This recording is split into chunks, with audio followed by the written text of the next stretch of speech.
everyone, welcome back to my channel Knowledge at Your Doorstep. Today I am going to explain a chapter which is for class 5th, taken from the book Marigold from unit 8. Name of the chapter is The Little Bully and I am going to explain it in Hindi. So let's begin with the chapter The Little Bully. यानी एक छोटा बुली. बुली मतलब एक ऐसा person जो दूसरे अपने से कमज़ोर या वीक पर्सन को में रौब जमाए, धौंस दिखाए या उसको परेशान करे, उसको मारे, उसको टीज़ करे, तो ऐसे पर्सन को हम कहते हैं बुली. चलिए पढ़ते हैं आगे. Do you know of any child who teases other or pushes them around? क्या आप जानते हैं किसी ऐसे बच्चे को जो किसी दूसरे को टीज़ करता है, यानी कि परेशान करता है या फिर धक्का देता है? ऐसा कहीं आपने देखा है अपने चारों तरफ? What would you call such a child? आप ऐसे बच्चे को क्या कहेंगे? Read this story and see how Harry, a little boy, troubles other children. चलिए इस स्टोरी को पढ़ते हैं और देखते हैं कि हैरी नाम का एक बच्चा, छोटा सा बच्चा था, कैसे दूसरे बच्चों को परेशान किया करता था. Once upon a time, not so very long ago, there was a small boy called Harry. एक बार की बात है, बहुत पहले की बात नहीं है. एक छोटा बच्चा था जिसका नाम था Harry. Although he wasn't very big, he was strong. वैसे तो वो बहुत ज़्यादा बड़ा नहीं था, लेकिन वो बहुत ज़्यादा ताकतवर था. And he loved to tease all the boys and girls who went to school with him. और उसको बड़ा ही पसंद आता था दूसरे लड़के और लड़कियों को टीज़ करना, परेशान करना, जो भी कोई उसके साथ स्कूल जाता था.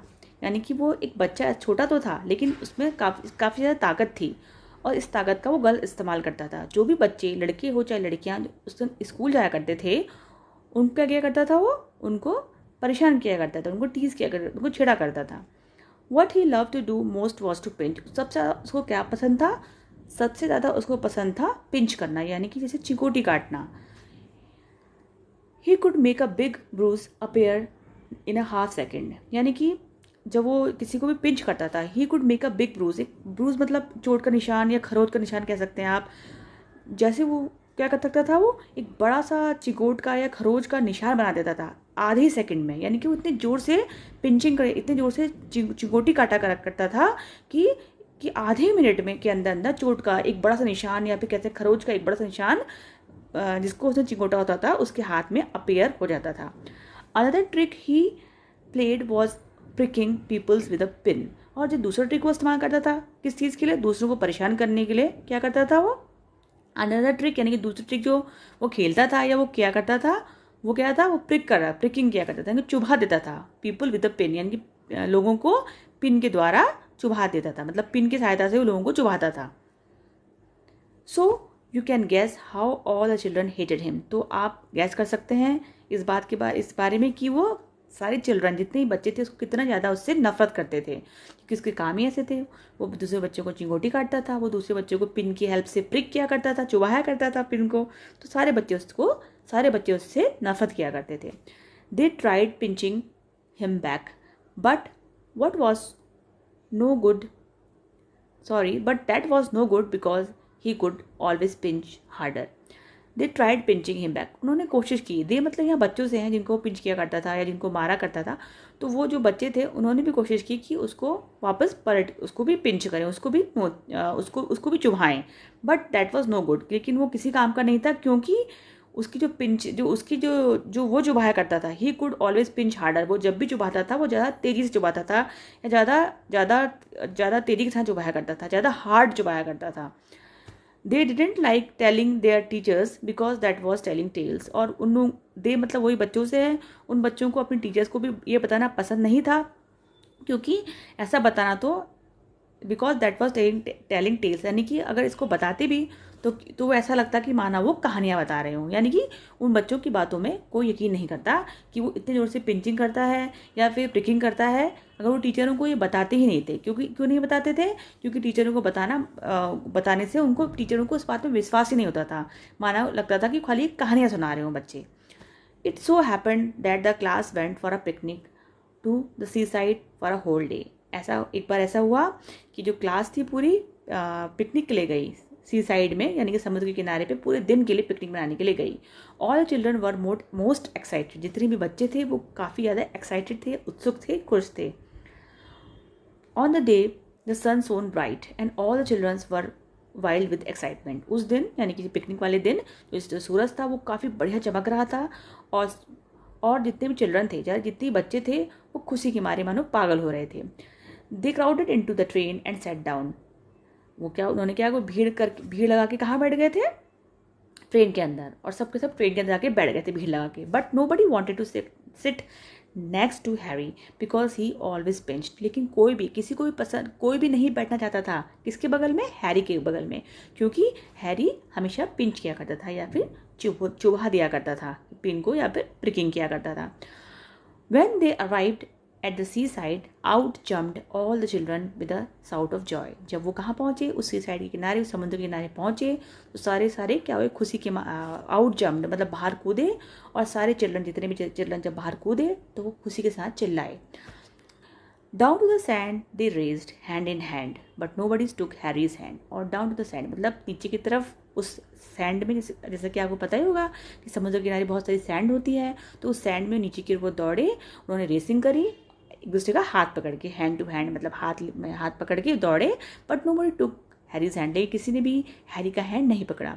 No buddies went near him, और कोई भी उसके पास नहीं गया। हैरी वॉज एंग्री, हैरी को बहुत गुस्सा आया था, क्योंकि उसके साथ कोई भी नहीं था, इससे उसको बहुत गुस्सा आया था। He went to a sandy corner near a rocky pool and sat down by himself. वो कहाँ चला गया, he went to a sandy corner, वो एक सैंड से भरे हुए कॉर्नर की ओर चला गया, जिसके पास में पत्थरों से बना हुआ एक पूल था, मतलब बहुत सारे पत्थर थे उसके, और पथरीला पूल था। And sat down by himself, और वहाँ वो अकेले ही बैठ गया। He took out of his lunch and looked at it. उसने अपना लंच बॉक्स निकाला, जो लंच था वो निकाला और उसको देखा। It was a good lunch, वो एक अच्छा लंच था। देर वर टू हार्ड बॉइल्ड एग्स, वहाँ पर क्या थे, 2 उबले हुए अंडे थे। 6 जैम सैंडविचेस, 6 जैम वाले सैंडविच थे। 3 pieces of bread and butter, और 3 पीसेस थे ब्रेड और बटर के, और जिंजर केक था उसमें, and a bar of chocolate, और एक बार था चॉकलेट का।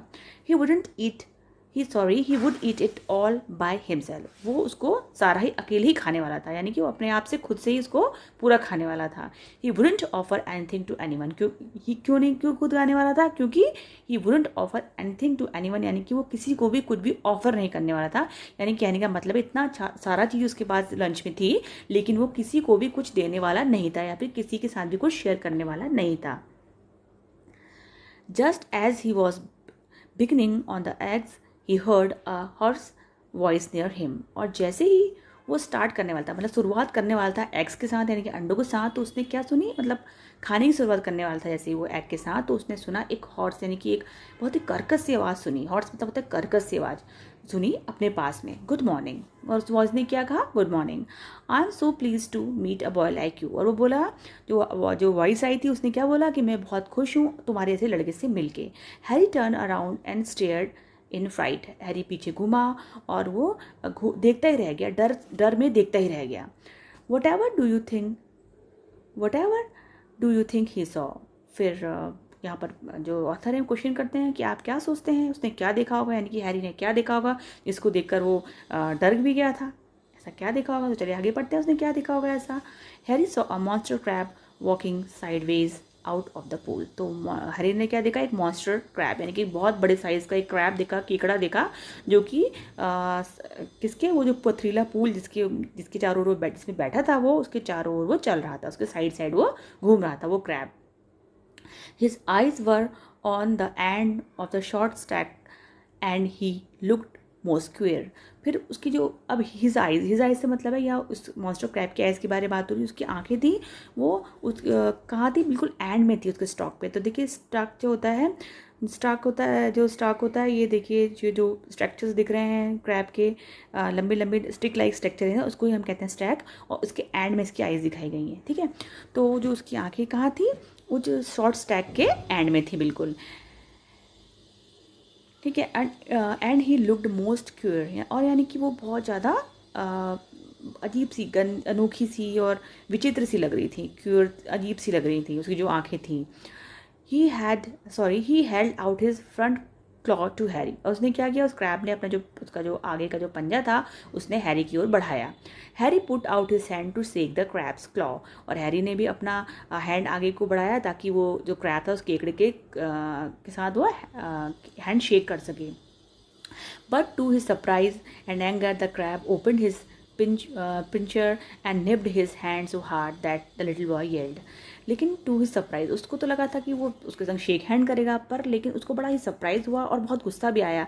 क्रैब ने क्या किया, क्रैब ने अपना जो उसके जो पिंचर थे, जो जिससे वो चुभाता था, बहुत उसके जो पिंचर्स होते हैं जो क्रैब के हैंड पॉ में, पंजे में, क्लॉ में, तो उसने वो पिंचर्स को खोल दिया था और इतनी जोर से उसने उसको चुभाया। निप्ड मतलब चुभाना बुरी तरह से, या कुचल के रख देना, चुभाना कहेंगे हम इस सेंस में। तो उसने तो जोर से चुभाया उसके हैंड में कि वो जो बच्चा था, वो छोटा बच्चा, वो चिल्लाया। लिटिल बॉय येल्ड, यानी कि येल्ड मतलब होता चिल्लाना, वो जोर से चिल्लाया, यानी कि बहुत दर्द हो गया था और दर्द के मारे वो चिल्लाया। हाँ, here is my good cousin, said the crab presently, and to Harry's horror, he saw a large sandy lobster crawling heavily out of the pool. और उसने क्या बोला, उस क्रैब ने बोला कि ये तो मेरा बढ़िया कज़न है। एंड जो जो सैड द क्रैब प्रेजेंटली, ऐसा जो बोला क्रैब ने, इस केकड़े ने बोला और बहुत ही खुशी के साथ ऐसा बोला कि अरे ये तो मेरा एक अच्छा कज़न है। और हैरी तो बहुत डरा हुआ था। उसने क्या देखा, उसने देखा एक बड़ा सा सैंडी लॉबस्टर। एक लॉबस्टर ये भी एक टाइप का सी क्रिएचर है। लॉबस्टर, क्रैब, ये सब जितने भी हैं सब सी क्रिएचर्स हैं, सी में पाए जाते हैं। तो उसने देखा एक बड़ा सा सैंडी लॉबस्टर था जो क्रॉल करते हुए रेंगता हुआ आ रहा था, उस पूल से बाहर निकल के आ रहा था। Before the little boy could stop him, the lobster took his hand in his great pincher-like claws and pinched it so hard that the Harry yelled in pain. इससे पहले कि वो छोटा बच्चा उसको रोक पाता, जो लॉबस्टर था उसने भी क्या किया, उसके हैंड को पकड़ा और किससे पकड़ा, अपने ग्रेट पिंचर, जिसको वो चुभाने वाला जो बहुत बड़ा सा पिंचर, उससे लाइक क्लॉज, उस पिंचर लाइक क्लॉज थे, यानी कि चुभा देने वाले टाइप के जो उसके पंजे थे, उससे उस लॉबस्टर ने हैरी का हैंड पकड़ा और उसका इतने जोर से पिंच किया, इतने हार्डली पिंच किया कि हैरी जो था वो चिल्लाया दर्द में, यानी कि हैरी को बहुत जोर से दर्द हुआ और वो दर्द में चिल्लाया। Then he stared at the pool in surprise, for out come sandy-colored shrimps and prawns, some crabs, some another large lobster, and they pricked Harry till he was soon black and blue with their pinching. और then he stared at the pool in surprise, उसके बाद उसको बहुत surprise हुआ, वो surprise के साथ उस पूल को देखने लगा, जो वो रॉकी पूल में बैठा था, उसको वो बड़े सरप्राइज के साथ स्टेयर मतलब घूरता हुआ लगातार देखने लगा कि वहाँ से क्या निकल के आए थे, सैंडी कलर्ड स्क्रिम्स होती हैं, झींगा मछलियाँ जो होती है, ये भी सी क्रिएचर है, सी पाई जाती हैं झींगा मछली, तो उसको स्क्रिम्स कहते हैं। तो वो निकल के आ रही थी, बहुत सारे प्रॉन्स निकल के आ रहे थे, और ज़्यादा मोर्स क्रैब्स, और ज़्यादा क्रैब्स आ रहे थे, और बड़े बड़े लॉबस्टर और आ रहे थे। और उन्होंने क्या किया, सबने मिलके हैरी को प्रिक किया, हैरी को कुछ चुभाया, और इतना जोर से तब तक चुभाया जब तक कि वो पूरा उसकी बॉडी का कलर एकदम से नीला नहीं पड़ गया था, उनकी पिंचिंग के द्वारा, यानी कि उनके चुभान के द्वारा, उनके चुभाने के द्वारा, जब तक उस हैरी की बॉडी का कलर जब तक नीला नहीं पड़ गया था, काला नीला, तब तक उसको चुभाते रहे। Don't you like it, said the creature in surprise. उसके बाद वो जितने भी क्रिएचर्स थे, वो सी क्रिएचर्स, उन्होंने सरप्राइज में बड़े आश्चर्य के साथ ये पूछा, क्या तुम्हें ये पसंद नहीं आया? Why, we were told you would love to see us because you were a champion pincher and pricker yourself। फिर वो सब क्रिएचर बोलते हैं उससे, क्यों, हमें तो ये बताया गया था कि यू वुड लव टू सी अस, तुमको बड़ा ही अच्छा लगेगा हम सबको देख करके, क्योंकि तुम तो चैम्पियन पिंचर हो, तुम तो एक चैम्पियन हो इन सब कामों में, चुभाने में, नोचने में, चिंगोट लगाने में, तुम तो खुद ही एक मास्टर हो या फिर चैम्पियन हो। Come on join in the fun, और फिर बोलते हैं आओ और इस मस्ती को, हमारी इस फन मस्ती को ज्वाइन करो, आके इसमें इन्वॉल्व हो जाओ। Harry left to his feet crying loudly, Harry जो था वो अपने पैरों के से नीचे की ओर बैठ जाता है, पैरों के ऊपर गिर जाता है और वो नीचे बैठ जाता है और जोर से चिल्लाता है। His lunch rolled into the pool, जो उसका लंच था, जो लंच लाया था वो कहाँ होता है, बह के पूल में चला जाता है। And when the crabs and the lobster saw it, they ran to it and began to feast eagerly. और जैसे ही क्रैब्स और लॉबस्टर ये देखते हैं कि उसका जो लंच है वो वहाँ गिर गया है पूल में, तो वो दौड़ते हैं और जाके वो जो फीस्ट मतलब दावत, बड़ी उत्सुकता के साथ, ईगरली मतलब उत्सुकता के साथ उस दावत का मजा लेना शुरू कर देते हैं। Harry saw that they had forgotten him for a time and he turned and ran for his life, tears streaming down his cheeks. और जैसे हैरी ये देखता है कि वो लोग भूल चुके हैं, दे हैड मतलब वो सारे जो सी क्रिएचर्स थे वो भूल चुके हैं उसके बारे में कुछ समय के लिए, क्यों भूल चुके थे, क्योंकि वो सब जाके उसका जो लंच गिर गया था उसको खाने में लगे रहते हैं। तो उस कुछ फॉर अ मूवमेंट वो सब भूल जाते हैं कि हैरी के बारे में। और तो जब हैरी ये देखता है कि वो सब भूल गए हैं, कुछ समय के लिए उसको भूल गए हैं, तो हैरी क्या करता है, दौड़ता है अपनी ज़िंदगी को बचाने के लिए। वो वहाँ से तेज़ दौड़ता है और उसकी आंखों से जो आंसू थे वो बह के आ रहे होते हैं। स्ट्रीमिंग मतलब जैसे कोई बहना, तो बह के उसकी जो आंखों से आंसू उसके चीक्स में आ रहे होते हैं। They only did to me what I keep doing to the other children. और तब उसको ये रियलाइज़ होता है, तब उसको ये समझ में आता है कि they only did to me, कि इन्होंने मेरे साथ वही किया, कि इन्होंने वो सी क्रिएचर्स ने हैरी के साथ वही किया जो कि वो हैरी लगातार करते हुए आ रहा था दूसरे बच्चों के साथ। उसने ऐसा सोचा। बट हाउ इट हर्ट्स, पर ये कितना हर्ट करता है, कितना इसमें दर्द होता है, कितने प्रॉब्लम होती है, कितना दर्द फील होता है। And how I hated those crabs and lobster. और फिर ये भी सोचता है कि कितना मैं उन क्रैब्स और लॉबस्टर्स को मैं हेट करता हूँ, उनसे कितनी नफरत करता हूँ मैं। I suppose the other children hate me too. और मैं ये सोचता हूँ, मैं ऐसा शायद ये जो बच्चे हैं, ये चिल्ड्रन जो हैं, वो भी शायद मुझसे इतनी ही हेटेड मतलब इतना ही मुझे हेट करते होंगे या इतनी ही मुझसे नफरत करते होंगे। Well I jolly well shouldn't pinch or prick anymore. और फिर वो अपनी गलती के लिए उसको पछतावा होता है और फिर वो कहता है अब सब ठीक है और मैं आज से इसके बाद आगे से कभी भी किसी को भी पिंच या चुभाऊंगा या फिर प्रिक या फिर चुगोटी नहीं काटूंगा। यानी कि उसको जो उसकी जो बुलिंग की हैबिट थी, उससे इस इंसिडेंट के बाद उसको ये रियलाइज़ हो जाता है, उसको ये पता चल जाता है इस घटना के बाद कि ये जो उसका बुलिंग की हैबिट थी वो बहुत ख़राब थी। जब उसके साथ किसी ने ऐसा किया तो उसको कितना दर्द हुआ, कितनी तकलीफ़ हुई, और उसको तब उस आके उसको इस बात का एहसास हुआ कि ये बात बहुत गलत है। जब मैं उन लोगों से हेटेड कर रहा हूँ, जब मैं उनसी क्रिएचर से हेटेड कर रहा हूँ जिन्होंने मुझे चुभाया, मैं उनसे नफरत करने लगा हूँ, तो वो बच्चे भी मुझसे कितनी नफरत करते होंगे जब मैं उनके संग ऐसा करता हूँ। तो बुलिंग करना तो बच्चों बहुत ही गलत आदत है, बुलिंग बिल्कुल नहीं करनी चाहिए। तो ये था इस चैप्टर का एक्सप्लेनेशन। प्लीज़ मेरे चैनल को लाइक करें, इसको सब्सक्राइब करना बिल्कुल ना भूलें। Thank you.